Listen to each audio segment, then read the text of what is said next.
Hi buds, welcome back to my channel Rama love Shifa.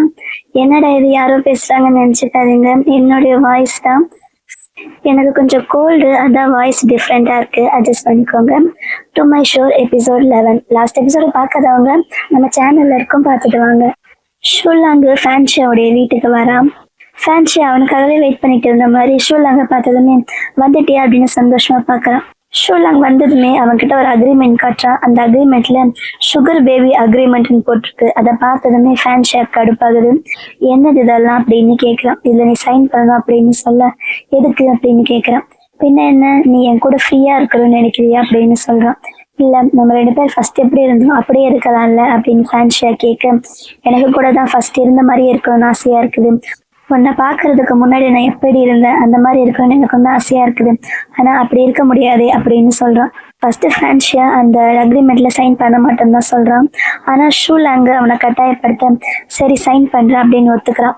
அப்ப ஷூலாங் சொல்றான், ஆனா உங்ககிட்ட கொடுக்கறது என்கிட்ட மணி இல்லையே அப்படின்னு சொல்ல, பரவாயில்ல நீ எனக்கு சமைச்சு கொடு, அதுவே போதும் அப்படின்னு ஃபேன்ஷியா சொல்றான். சரி, இப்ப நான் தானே சுகர் டேடி, அப்படின்னா நான் தான் டாப்ல இருக்கணும் அப்படின்னு ஷூலாங் சொல்றான். உங்களுக்கு சுகர் டேடி சுகர் பேபினா என்னன்னு தெரியும்னு நினைக்கிறேன். அப்படி தெரியலன்னா சொல்றேன் கேட்டுக்கோங்க. சுகர் டேடி சுகர் பேபின்றது அது ஒரு மாதிரி ரிலேஷன்ஷிப். ஆனா அதுல பெருசா கமிட்மெண்ட்ல எதுவும் கிடையாது. லவ் ஃபீலிங் அந்த மாதிரிலாம் ஒன்றும் கிடையாது. சுகர் டேடி அப்படின்றவங்க சுகர் பேபி கேட்கறது எல்லாம் வாங்கி கொடுக்கணும், அவங்களுக்காக எல்லாமே ப்ரொவைட் பண்ணணும். சுகர் பேபி சுகர் டேடி சொல்றதை மட்டும் பண்ணா போதும், அதுல எல்லாமே அடங்கும். புரிஞ்சிருக்கும்னு நினைக்கிறேன். ஸோ இந்த சுச்சுவேஷன்ல ஷூலாங் வந்து சுகர் டேடியாவும் சுகர் பேபியா ஃபேன்ஷியா இருக்கணும் அப்படின்னு சொல்ல, ஃபேன்ஷியா வேற வழி இல்லாம அவன் கூட இருந்தா போதும் அப்படின்ற மாதிரி ஓகே சொல்லி சைன் பண்ணிடுறான். அடுத்து ஷூலாங்கு அங்க ஒரு மாஸ்க் வச்சிருக்குது. அந்த மாஸ்க் எடுக்கிறான். இது வந்து நான் ஒரு ட்ரிப்புக்கு போகும்போது வாங்கினேன். ஆனா அப்ப இந்த மாஸ்கை பத்தி எனக்கு பெருசா எதுவும் தெரியல. அதுக்கப்புறம் உன்னை மீட் பண்ணதுக்கு அப்புறம் தான் இந்த மாஸ்க் வந்து ஒரு சாபம் கொடுத்த மாஸ்க் மாதிரி இருக்குது. என்னால அவன் மூஞ்ச பார்க்க முடியல, இந்த மாஸ்கை போட்டுக்கோ அப்படின்னு சொல்ல, ஃபேன்ஷியாவும் எந்த கேள்வியும் கேட்காம உடனே அந்த மாஸ்க் மாட்டிக்கிறான். முக்கியமான விஷயம், மாஸ்க் போடுறதுக்கு முன்னாடி நீ ஃபர்ஸ்ட் முட்டி போடு அப்படின்னு சொல்ல, ஃபேன்ஷியா முட்டி போட்டு உட்கார்றான். மாஸ்கை போட்டுட்டு அவன் எழுந்து நின்று ஷூலாங்க பார்க்குறான். பக்கத்துல வந்து ஷூலாங்க கிஸ் பண்ண ட்ரை பண்றான். உடனே ஷூலாங்க அவனை தள்ளி விட்டுடுறான். என்னாச்சு அப்படின்னு ஃபேன்ஷியா கேட்க, போய் எனக்காக பெட்ல வெயிட் பண்ண அப்படின்னு சொல்ல ஃபேன்ஷியா போறான். அப்ப ஃபேன்ஷியா மனசுக்குள்ள, நமக்கு பிடிச்ச மாதிரி தானே எல்லாமே எனக்கு நடக்குது, இருந்தாலும் நமக்கு ஏன் பயமா இருக்குது அப்படின்னு தோணுது. அடுத்த சீன்ல ஷூலாங் சொன்ன மாதிரி ஃபேன்ஷியா பெட்ல வெயிட் பண்ணிட்டு இருக்கான். ஷூலாங் வந்ததுமே மாஸ்க் போட்டுக்கவா வேணாமா அப்படின்னு கேட்குறான். மாஸ்க் போட்டா என்ன, போடலன்னா என்ன, உள்ள இருக்கிறது நீ தானே அப்படின்னு ஷூலாங் சொல்றான். சரி, ட்ரெஸ்ஸை நானே கட்டுவால, நீ வந்து கட்டுறியா அப்படின்னு கேட்க, நீயே கட்டுன்னு சொல்றான். ஃபேன்ஷியாவும் அவனோட ட்ரெஸ்ஸை கட்ட ஆரம்பிக்கிறான். ட்ரெஸ்ஸை கட்டிட்டு அவன் பார்த்து லுக்கு விட ஷூலாங் பக்கத்துல வந்து அவன் மேல கைய வைக்கிறான். அப்ப அவனுக்கு பழைய ஞாபகம் எல்லாம் வருது. அப்புறம் அவன் பக்கத்துல போய் அவனை கிஸ் பண்ற மாதிரி போறான். ஆனா கிஸ் பண்ணாம தள்ளி வச்சு, உன் முகத்தை பார்த்தாலே எனக்கு கடுப்பா இருக்குது அப்படின்னு அங்கிருந்து போக போறான். ஆனா ஃபேன்ஷி அவனை போக விடாம அவனை இழுத்து பெட்ல தள்ளிட்டு அவன் பக்கத்துல வந்து, நான் உன்னுடைய சுகர் பேபி தானே, அவனை சந்தோஷப்படுத்த வேண்டியது என்னுடைய கடமை அப்படின்னுட்டு அவன் கையை பிடிச்சி அவனை கட்டாயப்படுத்துறான். அதுக்கு எதுவுமே ரியாக்ட் பண்ணாம ஷூலாங் அமைதியா இருக்கு. அப்பதான் ஃபேன்ஷியா நோட்டீஸ் பண்றான். ஷூலாங்குடைய கண்ணுல இருந்து தண்ணி வருது. ஏன்னாச்சு, சாரி நான் தெரியாம பண்ணிட்டேன், அப்படி பண்ண மாட்டேன் அப்படின்னு சொல்ல, அந்த நேரத்துல ஃபேன்ஷியாவுக்கும் பழைய ஞாபகம்லாம் வருது. அப்ப ஷூலாங் சொல்றான், என்னால இதுக்கு மேல முடியல, நான் ரொம்ப டயர்ட் ஆயிட்டேன் அப்படின்னு சொல்ல, ஷூலாங் நீ அழுவுறியா அப்படின்னு ஃபேன்ஷியா கேட்கறான் அழுகுறவனை பார்த்து. அப்ப ஷூலாங் அவனை தள்ளி விட்டுட்டு அங்க இருந்து போயிடுறான். அப்புறம் அன்னைக்கு நைட் ஆகுது. ஷூலாங் பக்கத்துல ஃபேன்ஷியா வரான். காலையில பண்ண மாதிரியே பண்றான். ஆனா அதுக்கு எதுவுமே ரியாக்ட் பண்ணாம ஷூலாங் அமைதியா இருக்க. ஃபேன்ஷியா அங்கிருந்து நகர்ந்துடுறான். உடனே ஷூலாங் அங்கிருந்து எந்திரிக்க, எங்க போற அப்படின்னு ஃபேன்ஷியா கேட்கறான். கெஸ்ட் ரூமுக்கு அப்படின்னு சொல்ல, இல்லையே இங்கே படு அப்படின்னு படுக்க வைக்கிறான். ஆனா அவன் தூங்கினதுக்கு அப்புறம் அவன் எந்திரிச்சு போய் கெஸ்ட் ரூம்ல படுத்துக்கிறான். பாதிராத்திரில ஃபேன்ஷியா எந்திரிச்சு பார்த்தா அவனை காணும்னு சொல்லி மறுபடியும் அவனை தேடிட்டு வந்து அவன் பக்கத்துலயே படுக்கிறான். ஆனா ஷூலாங்கால தூங்க முடியல. அவனுக்கு நைட் எல்லாம் தூக்கமே வரமாட்டேங்குது. இதே மாதிரி அவங்க 2 பேருக்குள்ள இருக்கிற அந்த ரிலேஷன்ஷிப் போகுது. அவங்களுக்குள்ள நடக்க வேண்டியது நடக்குதுன்னு நினைக்கிறேன். ஆனா அதுக்கப்புறமா அவங்க 2 பேரும் ஒரே பெட்ல படுக்கிறது இல்லை போல. ஷூலாங் தனியா போய் வேற ரூம்ல தூங்கிடுறான். அப்புறம் அடுத்த ஒரு சீன்ல ஷூலாங் தனியா வெளியில நின்று சிகரெட் பிடிச்சிட்டு இருக்கான். அதை பார்க்கும்போது ஃபேன்ஷியாவுக்கு பழைய ஞாபகம் எல்லாம் வருது. ஃபர்ஸ்ட் அவங்க 2 பேரும் ரொமான்டிக்கா நினைக்கிட்டு இருந்த மாதிரி அதெல்லாம் யோசிச்சு பார்க்கறான். ஆனா இப்ப நம்மளால அப்படி போய் அவன் கூட பேச முடியாது அப்படின்னு நினைக்கிறான் போல. அடுத்த சீன்ல ஷூலாங் ஒரு பிசினஸ் மீட்டிங்க்கு வந்திருக்கான் அவனுடைய பாஸ் கூட. அங்க இருக்கிறவங்ககிட்ட எல்லாம் ரொம்ப நல்லபடியா பேசுறான். அவங்க ஆஃபர் பண்ற ட்ரிங்க்ஸ் எல்லாம் குடிச்சுக்கிட்டு இருக்கான். அவங்க கல்ச்சர்ல ட்ரிங்க்ஸ் ஆஃபர் பண்ணா குடிக்கணும், குடிக்க மாட்டேன்னு சொன்னா அதை மரியாதை இல்லைன்னு நினைப்பாங்க. அதனால அவங்க கொடுக்குற எல்லா ட்ரிங்க்ஸும் அவனை குடிச்சிடறான். அப்ப அவனுடைய பாஸ் பக்கத்துல எனக்காக எல்லா ட்ரிங்க்ஸும் குடிக்கிறதுக்கு தேங்க்ஸ், நீ ஒன்றும் கவலைப்படாத, உன்னோட ட்ரிங்க்ஸ்க்கு பதிலாக நான் தண்ணி மாற்றி வச்சுட்டேன், ஸோ நீ கவலைப்படாம ட்ரிங்க் பண்ண அப்படின்னுட்டு அவனுடைய பாஸ் அங்கேருந்து போகிறான். அப்புறம் அந்த மீட்டிங் முடிச்சுட்டு எல்லாரும் அங்கேருந்து கிளம்புறாங்க. அப்ப அவனுடைய பாஸ், நீ இன்னைக்கு நல்லா வேலை செஞ்சேன், இனிமே இதே மாதிரி என் கூடவே இரு அப்படின்னு சொல்ல, சரி அப்படின்னு அவனும் சொல்றான். அப்ப அவனுடைய கார் நான் கிளம்புறேன் அப்படின்னுட்டு ஷூலாங்குடைய பாஸ் அங்கிருந்து கிளம்புறான். சரி நாளைக்கு பார்க்கலாம் அப்படின்னுட்டு அவனுடைய பாஸ் கார் போனதுமே கொஞ்ச நேரத்துல அங்க ஃபேன்ஷியா வரான். வா நானே உன்னை கொண்டு போய் வீட்டுல விட்டுடுறேன் அப்படின்னு சொல்ல, அதுக்கு ஷூலாங் ஒரு மாதிரி அவனை முறைக்கிற மாதிரி பாக்குறான். அதெல்லாம் ஒன்றும் தேவையில்லை அப்படின்னு சொல்ல, நான் உன்னை இங்க ஃபாலோ பண்ணிட்டேலாம் வரல, சும்மா இங்க பக்கத்துல சாப்பிட வந்தேன், அப்ப உன்னை பார்த்தேன், அதான் உன்னை கூட்டிட்டு போலான்னு வந்தேன், வா நானே உன்னை ட்ராப் பண்ணிடுறேன் அப்படின்னு சொல்ல, சரி அப்படின்னு அவன் கார் எடுத்துட்டு வர சொல்றான். அப்ப இங்க ஷூலாங்கோடைய பாஸ் கார் போச்சுல்ல, அது ரிட்டர்ன் வருது. அதை பார்த்ததுமே ஃபேன்ஷியா வேணும்னே ஷூலாங்கோடைய கையை பிடிச்சுக்கிறான். அப்ப அந்த விண்டோ ஓப்பன் ஆகுது. ஷூலாங்கோடைய பாஸ் இவங்க ரெண்டு பேரையும் பாக்குறான். அவங்க ரெண்டு பேரும் கையை பிடிச்சிருக்கிறத பார்த்துட்டு, இந்த உங்களோட ரிலேஷன்ஷிப் எல்லாம் எப்படியோ வச்சுக்கோங்க, ஆனா நாளைக்கு முக்கியமான ஃபைல் சப்மிட் பண்ண ஞாபகம் இருக்குல்ல, இந்த ரிலேஷன்ஷிப் உன்னுடைய அந்த ஃபைல் சப்மிஷன்ல எதுவும் பாதிக்காத மாதிரி பார்த்துக்கோ அப்படின்னு சொல்ல, அதுக்கு ஃபேன்ஷியா பதில் சொல்றான். ஷூலாங்கோடைய பாஸோட பேர் கின் அப்படின்னு சொல்றாங்க. கின்னுக்கு வேற ஒரு மீனிங் இருக்குது, அதை மிஸ்ப்ரொனன்ஸ் பண்ணா அதை வேற மாதிரி திட்டுற மாதிரி மீனிங்கும் சொல்லலாம். வேணும்னே ஃபேன்ஷியா அவனோட பேரை வேற மாதிரி ப்ரொனவுன்ஸ் பண்ணி, உங்களோட எம்ப்ளாய் ஆஃபீஸ்ல இருக்கும்போது மட்டும்தான் உங்களுக்கு வேலை செய்ய முடியும், ஆஃபீஸ் அவர் முடிஞ்சுட்டா அவங்க என்ன பண்ணணும் என்ன பண்ணக்கூடாதெல்லாம் நீங்க சொல்லாதீங்க அப்படின்னு சொல்ல, அவனுடைய பாஸ் எதுவும் சொல்லாம அங்கிருந்து போயிடுறான். அந்த கார் போனதுமே ஃபேன்ஷியா அவனை பார்த்து, சாரி தப்பா நினைக்காத, ஆனா அவன் பாஸ் ரொம்ப ஓவரா பண்றான் அப்படின்னு சொல்ல, ஷூலாங்கு கடுப்பாகுது. எதுக்கு இந்த மாதிரி ஆளுங்க கிட்ட எல்லாம் வேலை செய்யறேன், பேசாம என்னுடைய ஆஃபீஸ்க்கே திரும்ப வந்துடு, அங்க வா எனக்கு ஹெல்ப் பண்ணு, என் கூட என்னுடைய செக்ரட்டரியா இரு அப்படின்னு சொல்ல, உன்னுடைய ஆஃபீஸ் தான், உனக்கே அங்க ஏகப்பட்ட ப்ராப்ளம் இருக்கு, ஃபர்ஸ்ட் உன் ப்ராப்ளம் பாரு அப்படின்னு சொல்ல, ஃபேன்ஷியா பக்கத்துல இருந்து அவனை கிஸ் பண்றான். ஷூலாங் அவனை தள்ளி விட்டுட்டு அங்க இருந்து போயிடுறான். அடுத்த நாள் காலையில ஷூலாங் அவனுடைய பாஸை பார்க்க வரான். ஏதோ முக்கியமான ஃபைல் சப்மிட் பண்ணணும்ல, அதை சப்மிட் பண்ணிட்டு அவன் வெயிட் பண்ணிக்கிட்டு இருக்கேன்.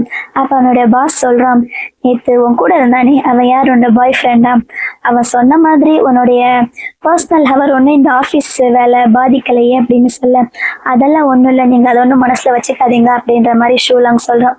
சரி உன் ஃபைலை பார்த்துட்டேன், அதெல்லாம் நீ கரெக்டா தான் பண்ணியிருக்க, அதுல எதுவும் குறை சொல்ற மாதிரி இல்லை, ஆனா நேற்று வந்தானே அவன் யார், உன் பாய் ஃப்ரெண்டா அப்படின்னு கேட்க, சாரி சார், என்னுடைய வேலை செய்யற நேரத்தில் என்னோட பர்சனல் கொஸ்டின் எதுவுமே எதிர்பார்க்கல அப்படின்னு அவன் சொல்றான். அதாவது உன்னோட கேள்விக்கு என்னால பதில் சொல்ல முடியுது அப்படின்ற மாதிரி ஷூலாங் சொல்ல, ஆனா நீ எனக்கு கீழே வேலை செய்யறவன், நான் சொன்னதை நீ பண்ணிதானே ஆகணும் அப்படின்ற மாதிரி அவனோட பாஸ் சொல்லிட்டு, சரி பரவாயில்ல இருக்கட்டும், நேற்று நைட்டு உன் கூட இருந்தவன் யாருன்னு சொல்லி நான் பார்த்தேன், அவனோட பேர் ஃபேன்ஷியா, எனக்கு அவனை பத்தி அவனுடைய பிசினஸை பத்தியும் கொஞ்சம் விசாரிச்சேன், ஸோ அதெல்லாம் வச்சு பார்க்கும்போது அவ கண்டிப்பா என்னுடைய ஒரு ரைவல் அப்படின்னு உனக்கு தெரிஞ்சிருக்கும்னு நினைக்கிறேன் அப்படின்னு சொல்றான். அதாவது பிசினஸ்ல அவங்க எல்லாம் எதிரி அந்த மாதிரி. அது மட்டும் இல்ல, இந்த சூசைட் வீடியோ இப்ப வைரலா போயிட்டு இருக்கு, நான் அதையும் பார்த்தேன் அப்படின்னு அந்த வீடியோவை காட்டுறான். அதுல அவனோட தம்பி சூசைட் பண்ணிக்க போவான்ல, நீ ஃபேன்ஷியா சொல்றதை கேளு இல்லை நான் சூசைட் பண்ணிக்குவேன்னு, அதுல அவன் ஃபேன்ஷியா பத்தி மென்ஷன் பண்ணியிருக்கான்ல. இதெல்லாம் வச்சு பார்க்கும்போதே எனக்கு நல்லா தெரியுது நீ அந்த ஃபேன்ஷியா கிட்ட மாட்டிக்கிட்டு இருக்கிறேன்னு, ஆனா நீ ஒன்றும் கவலைப்படாத அப்படின்னு அவங்க ரெண்டு பேரும் பேசிக்கிட்டு இருக்கும்போதே அங்க செக்ரட்டரி பொண்ணு வராம். அவ பாஸுக்கு மட்டும் காஃபி வச்சுட்டு போக, இப்ப இந்த ரூம்ல ரெண்டு பேர் தானே இருக்கும், நீ என்ன ஒரே ஒரு கப்ல காஃபி கொண்டு வந்திருக்க அப்படின்னு கேட்க, இல்ல அவர் டீ தான் குடிப்பாரு அப்படின்னு ஷூலாங்க பார்த்து சொல்ல, சரி அப்ப அவனுக்கு டீ கொண்டு வர வேண்டியது தானே, அது மட்டும் இல்ல எதுக்கு இந்த பக்கம் காஃபி வைக்கிறேன், இந்த பக்கம் கைப்பட்டு என்னுடைய ஃபைல் எல்லாம் காஃபி விழுந்துடுது, இனிமே இப்படி பண்ணாத உங்ககிட்ட சொன்னால இந்த பக்கம் வைக்கணும்னு தெரியாதா அப்படின்னு வேணும்னே அந்த பொண்ணை தீட்டி அங்க இருந்து அனுப்பி வைக்கிறான். இதெல்லாம் ஷூலாங்க நோட்டீஸ் பண்ணிட்டு தான் இருக்கான். இவன் ரொம்ப ஓவர் அனாயிங்கா இருக்கான் அப்படின்ற மாதிரி ஷூலாங்க்கு தோணுது போல. அந்த பொண்ணு போனதுக்கு அப்புறம் அந்த பாஸ் சொல்றான், நம்ம எங்க விட்டோம், இப்ப நான் உங்ககிட்ட என்ன சொல்ல வரேன்னா, அந்த ஃபேன்ஷியாக்கு எனக்கும் ஆகாது, அதே நேரத்துல நீ அவன்கிட்ட மாட்டிக்கிட்டு இருக்கிற மாதிரிதான் தெரியுது, இப்ப நான் அந்த ஃபேன்ஷியாவை பழி வாங்கணும். அதுக்காக எனக்கு இப்ப இருக்கிறது ஒரே ஒரு சான்ஸ் நீ தான். ஏன்னா எங்க 2 பேரையும் கனெக்ட் பண்ற மாதிரி இப்ப நீ தான் இருக்க. நீ என் கூட வந்துட்டேன்னா நான் அவனை பழி வாங்கின மாதிரி இருக்கும், நான் உன்னை அவன்கிட்ட இருந்து காப்பாத்தின மாதிரி இருக்கும். நீ என்ன சொல்ற அப்படின்னு அவனுடைய பாஸ் கேட்கிறான். அதுக்கு ஷூலாங் கடுப்பாகுது. எப்படி சார் இந்த மாதிரி எல்லாம் யோசிக்கிறீங்க? உங்களுக்கு பேசுறதுக்கு வேற எதுவும் இல்லைன்னா நான் கிளம்புறேன் அப்படின்னு அங்க இருந்து எந்திரிச்சு போக போறான். அப்ப மறுபடியும் என்னோட பாஸ் கூப்பிட்டு, நான் உண்மையாலுமே தான் சொல்றேன், எனக்கு உன்னை ஜென்யூனா பிடிச்சிருக்கு. அது மட்டும் இல்ல நானும் ஒரு கே தான். ஸோ நம்ம 2 பேரும் ஒன்னா இருக்கறதுல என்ன தப்பு அப்படின்ற மாதிரி கேட்குறான். மட்டும் இல்ல அவனை மாதிரி நான் உன்னை பிசிக்கலா ஹராஸ் எல்லாம் பண்ண மாட்டேன். நான் சொல்றது எனக்கு ஓகே தானே அப்படின்னு கேட்க, அதுக்கு ஷூலாங் சொல்றான், நான் சொல்றத கொஞ்சம் கேளுங்க. எனக்கு இந்த மாதிரி குழந்தைங்க மாதிரி இந்த சைல்டிஷான கேம்ஸ் எல்லாம் பிடிக்காது. அது மட்டும் இல்ல ஆல்ரெடி என்னோட லைஃப்ல ஒரு பைத்தியக்காரன் இருக்கான். ஸோ புதுசா ஒருத்தர் எனக்கு தேவையில்லை அப்படின்னுட்டு நான் வேணா உங்களுக்கு ஒரு சஜஷன் கொடுக்குறேன். உங்களுக்கு ஃபேன்ஷியாவுக்கும் பிரச்சனை இருந்தா அதை உங்களோட பிசினஸ்ல வச்சு பார்த்துக்கோங்க. இந்த மாதிரி உங்க பிரச்சனைக்கு நடுவில் என்ன இழுக்காதீங்க அப்படின்னுட்டு அங்கிருந்து ஷூலாங் வெளியில போயிடுறான். அவன் வெளியில வரும்போது அவனுக்கு ஃபேன்ஷியால இருந்து கால் வருது. உனக்கு இன்னைக்கு வேலை சீக்கிரம் முடிஞ்சுட்டா இங்க வா, நான் உனக்காக சூப் ரெடி பண்றேன், டின்னர் ஒன்னா சாப்பிடலாம் அப்படின்னு கூப்பிட அவனை ஓகேன்னுட்டு போனை வச்சிடறான். ஃபேன்ஷியா கூப்பிட்ட மாதிரியே ஷூலாங் அவனை பார்க்க போறான். ஃபர்ஸ்ட் ஃபேன்ஷியா அவனுக்கு சூப் கொண்டு வந்து கொடுக்குறான். அந்த சூப்பை அவன் வாங்கி குடிக்கிறான். ஆனா ஃபேன்ஷாட் அவன் பெருசா எதுவும் பேச மாட்டான், எதுவும் ரியாக்ஷன் காட்ட மாட்டான், சும்மா பணம் மாதிரி உட்கார்ந்துருக்கான். அந்த சூப்பை குடிச்சதுமே நல்லா இருக்கு அப்படின்னு ஃபேன்ஷியா கேட்க அவன் நல்லா இருக்குன்னு மட்டும் சொல்றான். அப்ப ஃபேன்ஷியா பக்கத்துல வந்து அவன்கிட்ட இன்டிமேட்டா இருக்க ட்ரை பண்றான். ஷூலாங் தள்ளி தள்ளி உட்கார்றான். ஆனா ஃபேன்ஷியா விடுறவனா அவன் விடாம வந்து அவன் மேல ஏறி உட்காந்துட்டு அவன் கூட ரொமான்ஸ் பண்ணிக்கிட்டு இருக்கான். அப்ப சைட்ல போன் ஏதோ ரிங் ஆகிக்கிட்டே இருக்குது. அது ஃபேன்ஷியாவுடைய போன் தான் நினைக்கிறேன். ஷூலாங் அந்த போனை எடுத்து பாக்குறான். பார்த்துட்டு, இங்க பாரு, ஆன்லைன்ல எல்லாருமே உன்னை திட்டிக்கிட்டு இருக்காங்க அப்படின்னு சொல்ல உடனே ஃபேன்ஷியா அவன் பார்த்துக்கிட்டு இருந்த வேலையை நிறுத்திட்டு அவனோட போனை வாங்கி பாக்குறான். அப்ப அவனுக்கு அவனுடைய அசிஸ்டன்ட் கிட்ட இருந்து கால் வருது. என்ன பண்றீங்க, எத்தனை டைம் நான் உங்களுக்கு கால் பண்றது அப்படின்னு கேட்கிறான்.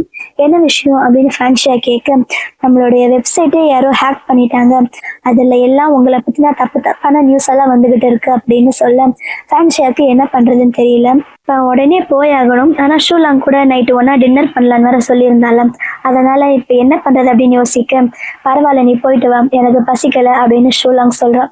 ஃபேன்ஷியா உடனே கிளம்பி அவனோட ஆஃபீஸ்க்கு போறான். அங்க நிறைய போலீஸ் எல்லாம் வந்திருக்காங்க. அவங்க கிட்ட எல்லாம் பேசி என்னமோ சால்வ் பண்ணி அனுப்பி வைக்கிறோம்.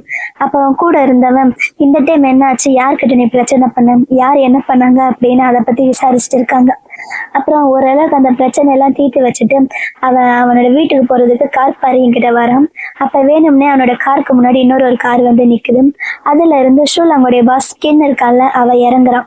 என்ன ஆச்சு உனக்கு, ஏதோ போலீஸ் கிட்ட எல்லாம் பேசிட்டு இருந்தது நான் பார்த்தேனே அப்படின்னு வேணும்னே அவனை டென்ஷன் பண்றான். இதுல இருந்தே தெரியுது ஷூலாங்குடைய பாஸ் தான் வேணும்னே இவனை பழி வாங்குறதுக்காக இந்த மாதிரி பண்ணியிருக்கான்னு. அவங்க 2 பேரும் மாறி மாறி சண்டை போட்டு இருக்காங்க. அப்ப ஃபேன்ஷியா போய் அவனோட கார்ல தாய் லாங்குவேஜ்ல ஒரு பேட் வேர்டை எழுதி வச்சுட்டு ரொம்ப கோவமா அங்கிருந்து கிளம்புறான். அடுத்த சீன்ல ஃபேன்ஷியா வந்து ஷூலாங்குடைய ஆஃபீஸுக்கு கீழே வெயிட் பண்ணிக்கிட்டா இருக்கான் போல ஷூலாங்க கூட்டிட்டு போறதுக்காக. அப்ப அந்த ஆஃபீஸ்ல ஒர்க் பண்ற பொண்ணுங்கெல்லாம் அவங்கள பத்தி தான் பேசிட்டு வராங்க. அதாவது ஷூலாங்கு பாஸ் ரொம்ப க்ளோஸா இருக்கிறதா அதை பத்தி அவங்க பேசிட்டு போறாங்க. அந்த பொண்ணுங்களுக்கு என்ன என்ன தெரியும், அவங்க 2 பேரும் ரூம்ல தனியா பேசிக்கிட்டு இருக்கிறத பார்த்து அவங்க தப்பா நினைச்சிட்டாங்க போல. அதெல்லாம் ஃபேன்ஷியா கேட்டுக்கிட்டு இருக்கான். அப்ப ஷூலாங் அங்க வரான். அவனை பார்த்ததுமே, வா நான் உன்னை வீட்டுக்கு கூட்டிட்டு போறேன் அப்படின்னு சொல்ல, இல்ல நான் வெளியில போகணும், ஒருத்தரை மீட் பண்ண வேண்டியது இருக்கு அப்படின்னு சொல்ல, யாரை மீட் பண்ணணும் அப்படின்னு ஃபேன்ஷியா கேட்கறான். நான் எங்க போறேன், யாரை மீட் பண்றேன், அது எல்லாமே நான் என்ன டெய்லி உனக்கு ரிப்போர்ட் பண்ணணுமா அப்படின்னு கோவமா கேட்கறான். சரி விடு, நீ எங்கேயோ போயிட்டு வா, ஆனா வீட்டுக்கு வந்துடு, நான் உனக்காக வெயிட் பண்ணிக்கிட்டு இருப்பேன், நம்ம 2 பேரும் ஒன்னா ட்ரிங்க் பண்ணலாம் அப்படின்னு சொல்ல ஷூலாங் பாட்டுக்கு அங்க இருந்து போயிடுறான். ஷூலாங் இப்ப ஒரு ரீயூனியன் வந்திருக்கான் அவனோட ஃப்ரெண்ட்ஸ் எல்லாம் மீட் பண்றதுக்கு. ஃப்ரெண்ட்ஸ் எல்லாருமே சேர்ந்து ஜாலியா பேசிக்கிட்டு இருக்காங்க.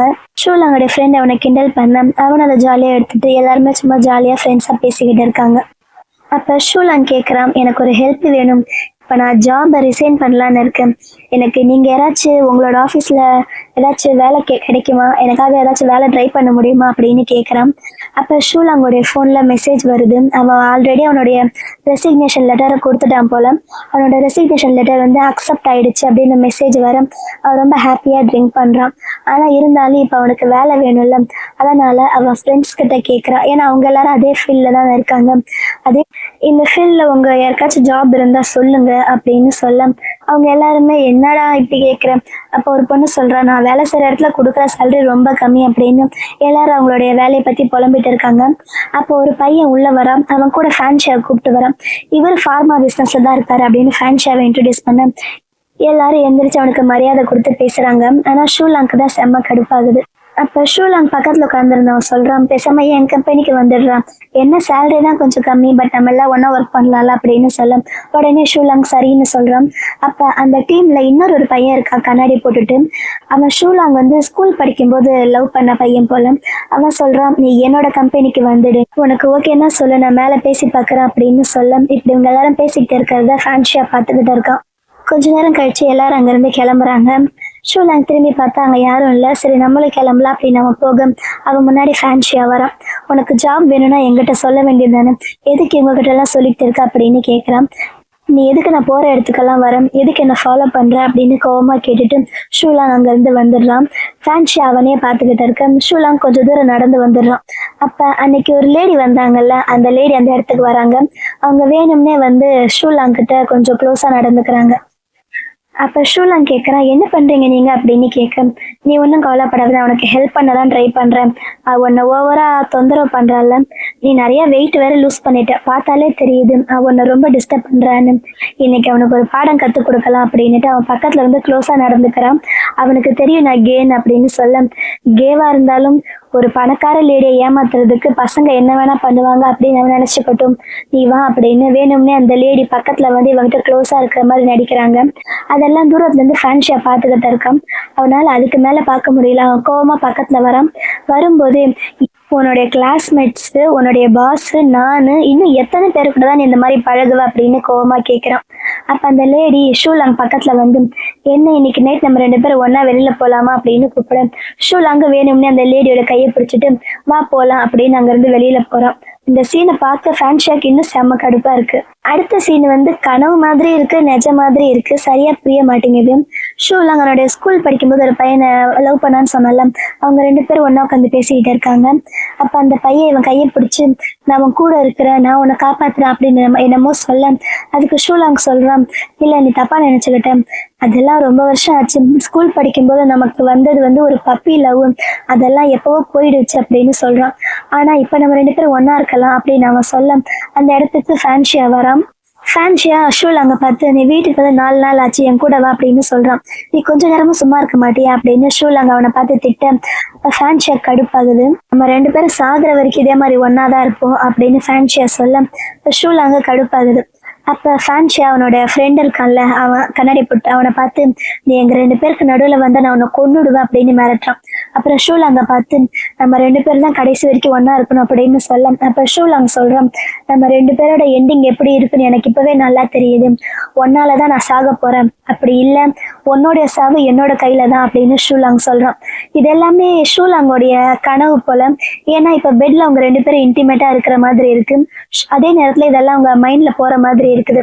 இது ஷூலாங்கோடைய கனவா இல்ல ஃபேன்ஷியோட கனவான்னு தெரியல. இப்படி இவங்க 2 பேரும் இன்டிமேட்டா இருக்கும்போது திடீர்னு ஷூலாங்க ஏதோ பிரம்ம பிடிச்ச மாதிரி என்னென்னமோ வளர ஆரம்பிக்கிறான். அவன் வளரிக்கிட்டே இருக்கும்போது ஃபேன்ஷியாக்கு பழைய ஞாபகம் எல்லாம் வர மாதிரி இருக்கு. திடீர்னு அவனுக்கு பேனிக் அட்டாக் வர மாதிரி ஆயிடுது. அவன் ஷூலாங்க விட்டுட்டு அங்கிருந்து கீழே இறங்கி போறான். அவன் வீட்லயே ஒரு சின்ன ரூம் மாதிரி இருக்குல்ல, அந்த ரூம் அவன் பேனிக் ரூம் மாதிரி வச்சிருக்கான் போல. அவனுக்கு எப்பெல்லாம் அந்த மாதிரி ஃபீல் ஆகுதோ அந்த ரூம்குள்ள போயிட்டு அவனே ஹர்ட் பண்ணிக்க ட்ரை பண்ணுவான். அவன் தலையை செவுத்துல இடிச்சுக்கிட்டு இருக்கான். அப்ப ஷூலாங் அங்க வந்துட்டு, என்ன பண்றீங்க நீ, இதென்ன உன்னோட புது டிராமாவா அப்படின்னு கோவமா கேக்குறான். இப்படி எல்லாம் பண்ணா நான் மனசு மாறிடுவேன்னு நினைக்கிறியா அப்படின்னு கேட்டுக்கிட்டே அவன் பக்கத்துல போறான். ஆனா இப்ப எனக்கு உன் முகத்தை பார்க்கப்பதான் கோவமா தான் வருது. நீ இப்படி சும்மா உன் மண்டையை வச்சு தட்டிக்கிட்டு இருக்கல்ல, டொங்கு டொங்குன்னு சத்தம் வர, அந்த சத்தத்தை கேட்க கேட்க எனக்கு ரொம்ப கடுப்பாகுது அப்படின்னுட்டு ஷூலாங் அங்க இருந்து போக போறான். அப்ப ஃபேன்ஷியா அவன் காலை பிடிச்சுக்கிட்டு, ப்ளீஸ் என்னை விட்டுட்டு போகாத அப்படின்னு கெஞ்சுறான். இதோட எபிசோட் 11 முடியுது. இந்த வீடியோ உங்க எல்லாருக்கும் பிடிச்சிருக்குன்னு நினைக்கிறேன். அப்படி பிடிச்சிருந்தா லைக் பண்ணுங்க. அடுத்து என்ன நடக்க போகுதுன்னு தெரிஞ்சுக்க மறக்காம நம்ம சேனலை சப்ஸ்கிரைப் பண்ணுங்க. Love you babes. பை.